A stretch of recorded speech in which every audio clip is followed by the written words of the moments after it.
4, Republican Rome, which is pages 131 to 138. The learning objectives for this chapter are Republican Rome, which took place from 509 to 27 BCE. Republican literature, which includes diverse genres like historical commentaries, narratives to treatises on the Roman values, comedic farces, and love poems. Roman philosophy, which includes two main schools of philosophy. Roman law, which discusses the establishment of the jus civile by Julius Caesar. Roman religion, which dives into polytheism, which is the belief in many gods, and art and architecture, which discusses the influence of Greek and Etruscan architectural styles on Roman temples. And verism, in relation to portrait sculptures and how they are often used to project a specific constructed self-image. Republican literature during this time was very diverse, including genres of historical commentaries, narratives to treatises on Roman values, comedic farces, and love poems. One notable author was Julius Caesar from 100 to 44 BCE. He was also a politician, a general administrator, and organizer. He wrote the history of his military campaigns and his commentaries, one being commentaries on the Civil War. He became the dictator of Rome. Marcus Tullius Cicero, from 106 to 43 BCE, was also a politician. He was one of history's greatest orators. One of his writings was On Duties, which reflects an individual character and the responsibility in the citizens to each other and the state. Roman philosophy consists of three main types of philosophy, which are Stoicism. This originated in Greece, and it was the most important school of philosophy in Rome. They believed universe was ordered by the gods and that people could not change the course of events. They could only change their actions to stray away from these tragic events.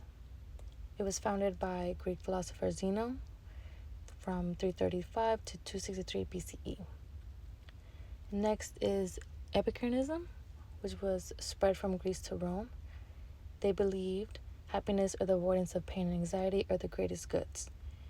A very famous quote is, "Natural desire must be satisfied to lead a pleasant life." Neoplatonism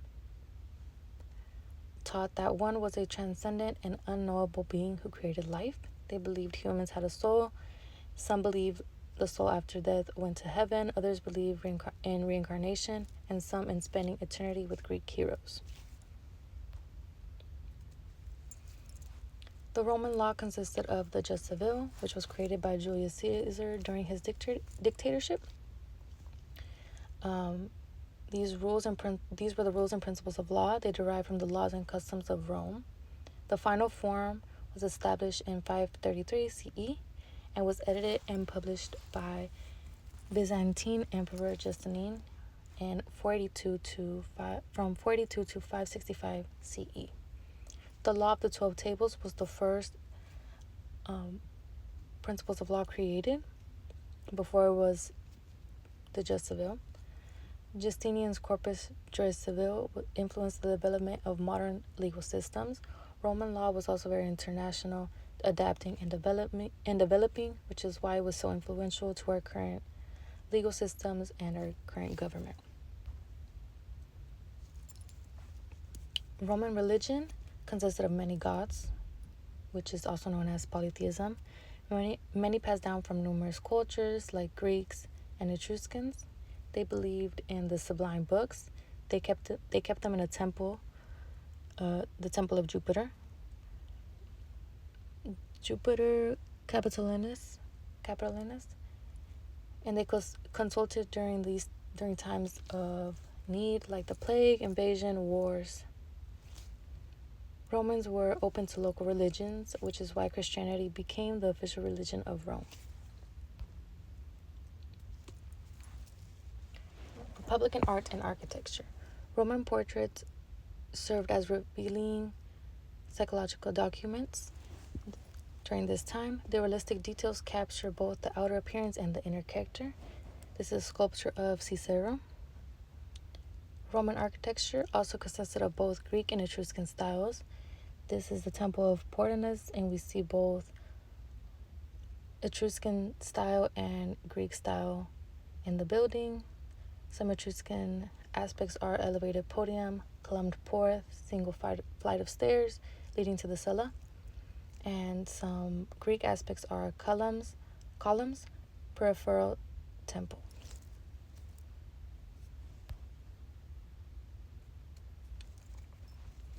Important values contributing to the civilization and antiquity in the 21st century are republican government.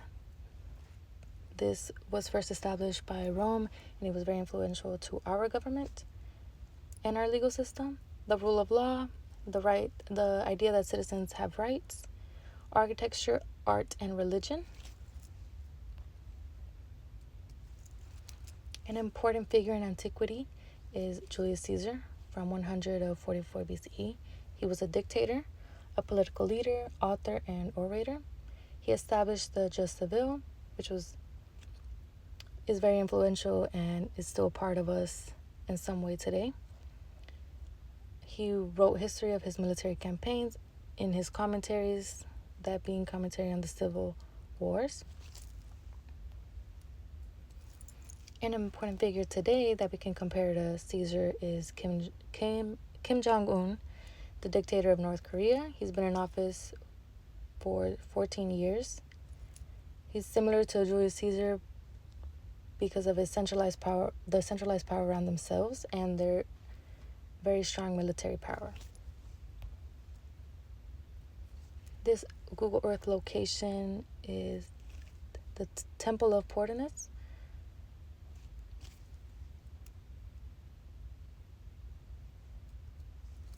How Chapter 4 contributes to humanities.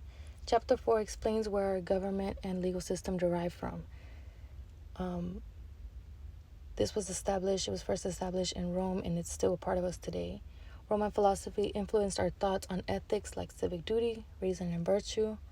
It explains where our political thoughts derive from. And this is the video. Hey patricians, we need more rights and stuff. No. Today, we'll talk about the history of Rome, the Roman Republic. Now, Rome was a monarchy, and the new king was Numa Pompilius. There was also a senate full of senators, and they were the king's advisors, though ultimately, the king decided to take their advice or not. The city got bigger, and the kings would build temples, public offices, and sometimes they would brutally overthrow each other. And each king would be king until their death. The Romans were committed to this particular approach for a while.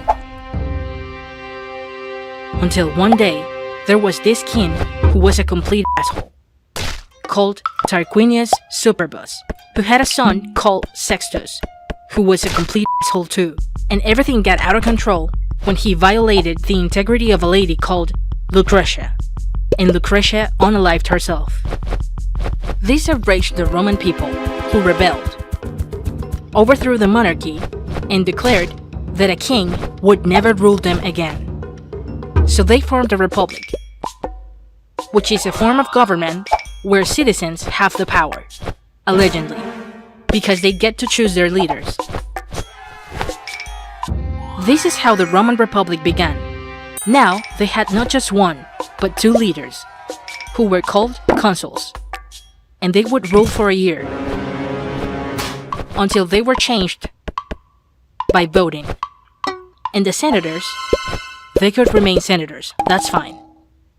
At this time, the Roman society was made up of patricians, that is, wealthy landowners who had many rights and could hold religious and political office, and plebeians, who were farmers, artisans, merchants, and people who had other unexciting jobs. All these had no rights and couldn't hold public office. But you can always vote to choose who of us will govern you. Really? Okay, bye. and they left Rome. Now, the patricians felt lonely because they had no one to boss around. So they sent someone to tell him to come back. Please. And to also offer them some rights. So the plebeians came back. And now there were tribunes, who were the representatives of the plebeians. This is known as the first plebeian secession. And to make sure that from now on, everything would be fair, the law of the 12 tables was created. This was a set of laws that were written on 12 tables and put in the Roman Forum so everyone could read them. For the Romans, the most important thing was their army, which was made up of legions in centuries, and it was getting bigger and more powerful. So they did what big and powerful armies do: conquer others. So the Romans began to conquer stuff like the Italic Peninsula, including all their gods, which they kept because it felt nice. And all conquered beings could enjoy the rights of the 12 tables, except voting. They couldn't vote.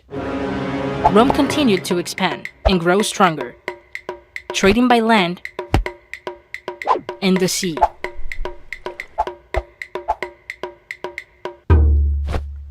Who are those? Carthaginians.